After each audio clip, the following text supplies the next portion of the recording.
The Scramble for the World, Capitalism, Ideology, and the Birth of Modern Imperialism. For most of human history, power was local. Riches were measured in the gold you could touch, the land you could see. But in the span of 50 years, between the end of the 19th century and the outbreak of the Great War, that changed forever. A handful of nations in Western Europe, driven by a force they could barely control, reached out and claimed the entire planet. This is the story of how the rhythm of trade turned into the reality of empire. This is the story of imperialism. Part 1. The End of Trade and the Dawn of Empire. The roots of this global domination lie deep within the fabric of European society. In the 15th century, the Renaissance brought more than art and philosophy, it brought a seismic shift in economic power. The independent spirit of commerce, flourishing around city-states like Venice and Genoa, began to chip away at the stagnant, agrarian structure of feudalism. This was the first era of accumulation, the painful, revolutionary birth of modern capitalism, driven by commercial capital. But this early capital was constrained. Europe's primary access to the riches of Asia, the spices, the silk, the knowledge, was through the Mediterranean Sea. The catalyst for a change in global strategy was simple: geopolitical obstruction. With the powerful Ottoman Turks controlling the eastern trade routes, the traditional highway to Asia was effectively closed to Western Europe. Merchants in Lisbon and Seville, cut off from their markets, desperately searched for a workaround. The result was a geographical revolution. In 1492, Christopher Columbus, sailing west, stumbled upon the Americas. 6 years later, in 1498, Vasco da Gama completed the voyage around Africa, reaching the port of Calicut in India. Suddenly, the entire globe, once a mystery, was within the grasping reach of Europe's burgeoning powers. This was the first great wave of expansion, the colonial era. The objective was simple: commercial extraction. European countries established colonies, trading posts, fortified towns, and eventually vast territorial holdings, for exploitation, plunder, and the relentless transmission of wealth back to the mother country. The core features of this phase were stark. Gold was stolen, resources were stripped, and local populations were subjugated. This was often masked by the zeal of the Christian mission, a moral license that saw missionaries forcibly convert millions, making religious doctrine a direct partner to commercial greed. For nearly 3 centuries, the European economy ran on this commercial capital model. Profit was derived from trading goods, not necessarily producing them efficiently. But this was about to change. The 18th century brought the Industrial Revolution, a qualitative, not just quantitative, change. Manual labor was replaced by the machine. This was not just more trade, this was a fundamental shift in economic philosophy. Industrial capital, the ability to mass-produce goods cheaper and faster than anyone else, rapidly displaced commercial capital. The old guard, driven by the merchants, fought to maintain monopoly trade. The new industrial class, the factory owners, demanded free trade, unrestricted access to global markets for their unprecedented output. This tension led to a brief period of imperial relaxation in the early 19th century, as colonial resistance, such as the loss of French-American territories and Brazil's independence, forced Europe to briefly loosen its grip. But this relaxation was an illusion. The industrial machine was too productive. Its massive output created an overwhelming new need: the security of new markets and the absolute guarantee of cheap raw materials. The system needed total control. Around 1870, the policy reversed course with devastating finality. European nations stopped debating withdrawal and began aggressively seizing territories across Asia and Africa. This was no longer the colonialism of limited trade. This was the age of imperialism, the global political extension of the factory floor. The theoretical foundation. Hobson and Lenin, two thinkers, looking at this explosion of conquest, provided the most powerful and enduring explanations for why it happened. The English liberal economist, J. A. Hobson, and the revolutionary leader, V. I. Lenin. Hobson argued that the core driver was a fundamental flaw in the domestic capitalist system: underconsumption. Hobson saw that industrial success had created vast amounts of surplus capital, or capital inflation, that could not be profitably invested at home. Why? Because the industrialists, using protectionist policies and suppressing wages to maximize profit, had artificially restricted the purchasing power of their own population. The workers couldn't afford to buy the goods they made. For the capitalist class, the solution was not to raise wages or address domestic inequality. It was to expand. They were compelled to conquer Asia and Africa, not just for goods, but as a territory for the investment of their excess money and the guaranteed generation of higher profits. For Hobson, imperialism was an irrational, desperate escape valve for a flawed economic system. It benefited a few, but never the nation as a whole. Lenin, writing in the shadow of the First World War, agreed with Hobson's analysis of surplus capital but drew a far more revolutionary conclusion. In his work, Imperialism, the highest stage of capitalism, Lenin argued that imperialism was not a mistake, but an inevitability. For Lenin, the nature of capital is inherently to conquer and plunder. As capitalism matures, it becomes dominated by massive financial trusts and monopolies. When the system becomes saturated at home, it moves beyond seeking new markets.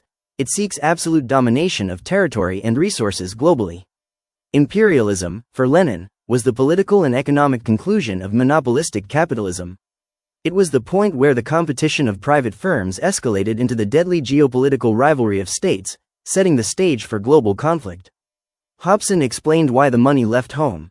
Lenin explained what the money became, an unstoppable, world-devouring political force. Part 2. The Logic of Expansion.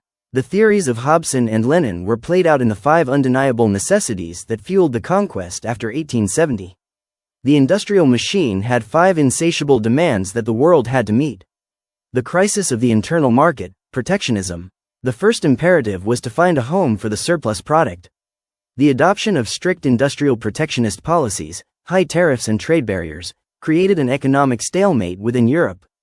Trade between the powers was stifled. Simultaneously, the ruthless pursuit of profit through low wages restricted domestic demand. Factories were producing more than their nations could consume. The only solution was to impose European products onto vast, captive populations in Asia and Africa. The political flag had to follow the commercial ledger to ensure that British cotton was sold in India, and French steel was sold in Indochina, often at the expense of crippling local industry. The conquest of territory was, first and foremost, the conquest of a sales market. The thirst for raw materials, fueling the engine. The second imperative was the need for guaranteed supply. The industrial engine could not run without a continuous, cheap flow of materials that Europe lacked. The growth of the textile industry demanded endless cotton from India and Egypt. The new electrical and automotive industries created an explosive demand for rubber from Indo-Malaya and Central Africa. Europe's chemical and food industries demanded indigo, tea, sugar, and tobacco, while heavy industry relied on the vast, untapped reserves of iron, gold, and copper in Africa. The need for reliable, low-cost raw material flow was paramount. Imperial powers realized they could no longer rely on volatile trade agreements. They had to own the land, control the price, and dictate the terms of cultivation. This single economic need fundamentally restructured the agriculture of entire continents. The lure of cheap labor and capital investment. The industrial pursuit of profit required maximum efficiency, and efficiency meant lower labor costs. The densely populated regions of Asia and Africa offered a boundless and easily exploitable labor market.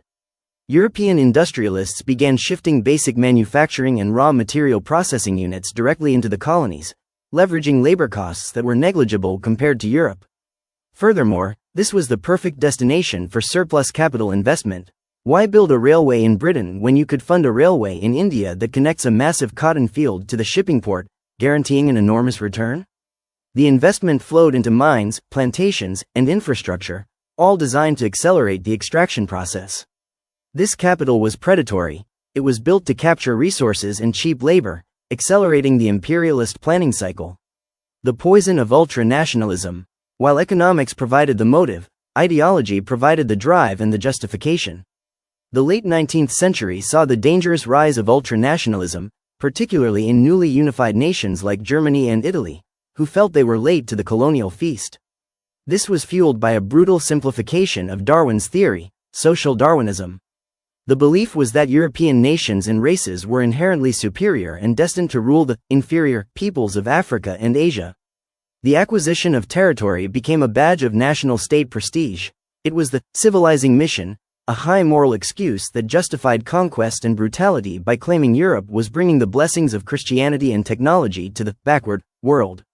This desire to fly the national flag over the largest possible territory turned economic rivalry into a politically charged, emotional, and militarized competition. Military and strategic imperatives. Finally, the competition for global empire was underpinned by military necessity. As the powers grew more hostile, strategic control became paramount. The race for naval supremacy required coaling stations, supply depots, and reliable ports across every ocean.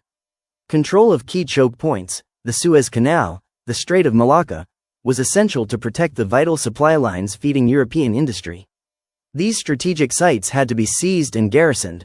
Furthermore, the empires needed manpower. The vast populations of Asia and Africa were recruited as soldiers, providing cheap personnel not only to police the colonies but to fight Europe's own internal wars.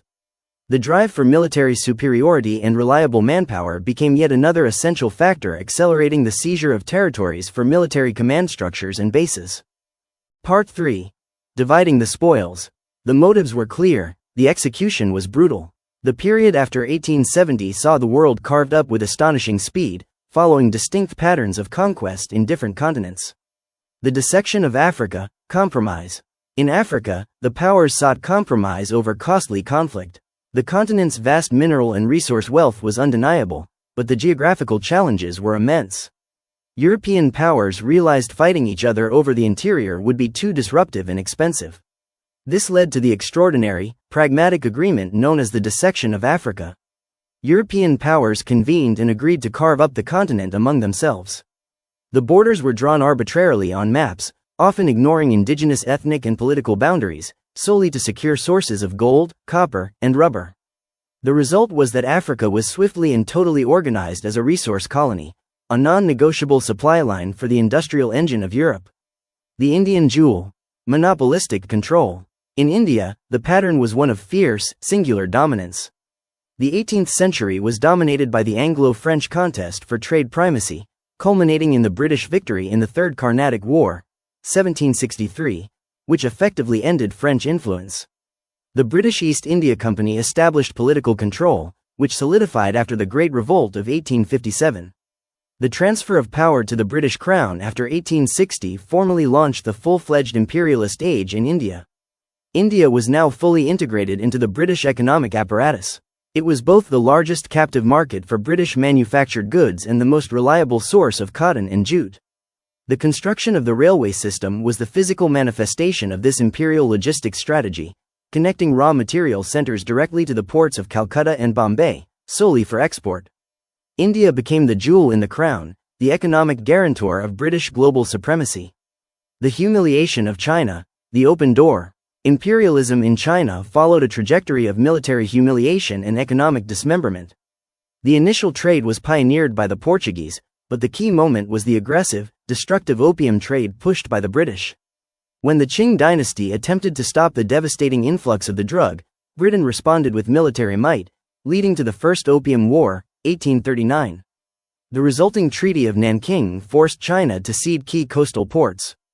A second war in 1856 opened even more ports, subjecting China to Western military and commercial power. By the 1870s, the floodgates opened. China was not conquered wholesale like India, instead, it was carved up into competing spheres of influence by Britain, France, Germany, and Russia. Germany seized Kiaochao. Britain claimed the Yangtze Valley. This intense fragmentation alarmed the United States, who feared their own commercial access would be blocked. In 1901, U.S. Secretary of State John Hay proposed the open door policy. The policy served two objectives: to maintain China's territorial integrity and, crucially, to ensure equal commercial rights for all Western powers in the region. The policy technically saved China from political dissolution, but condemned it to be an unfettered field for economic exploitation by every major Western power simultaneously. China's borders were intact, but its economic sovereignty was totally surrendered. Southeast Asia and the Pacific Islands. The final theater of conquest was the resource-rich Southeast Asian archipelago. With its crucial position on the global sea lanes, especially after the completion of the Suez Canal, the region was strategically vital. Britain secured Sri Lanka for tea production and annexed Burma in 1886. The Dutch solidified their control over the vast Indonesian archipelago, the Java Islands. France established its colonial empire in French Indochina, Vietnam, Cambodia, Laos. Even the United States made a dramatic entry, displacing Spain to seize the Philippines. By the turn of the century, the region, rich in spices, rubber, and strategic ports, was fully partitioned, completing the global economic map of empire. Part 4. The Legacy and the Fury. The imperial project was complete. The world was now organized by the dictates of capital. But the consequences of this brutal reorganization were profound, setting the stage for the next century of conflict and change. The paradox of modernization. Imperialism brought a devastating paradox. The elements of modernization were introduced, but solely as tools of exploitation. The advanced communication networks, the railways, ports, and telegraph lines, were built only to accelerate the shipment of raw materials from the interior to Europe. They facilitated control, not indigenous development. Similarly, the creation of a modern administration and judicial system was necessary only to maintain order, collect taxes efficiently, and protect the property rights of the European conquerors. The most potent paradox was the Western education system. European powers established schools and colleges to produce loyal clerks and low-level administrators who could run the complex bureaucracy. The curriculum was designed to instill obedience.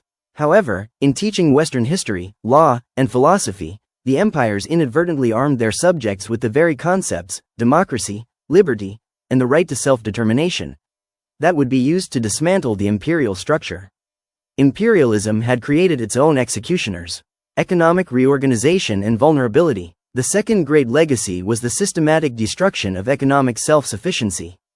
Colonial agriculture was radically reorganized to focus on cash crops demanded by Europe: tea, jute, cotton, and rubber.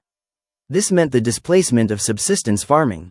When global commodity prices dropped, or when climate conditions caused crop failures, the colonized regions were left desperately vulnerable to famine, lacking the diversified food crops they once relied on.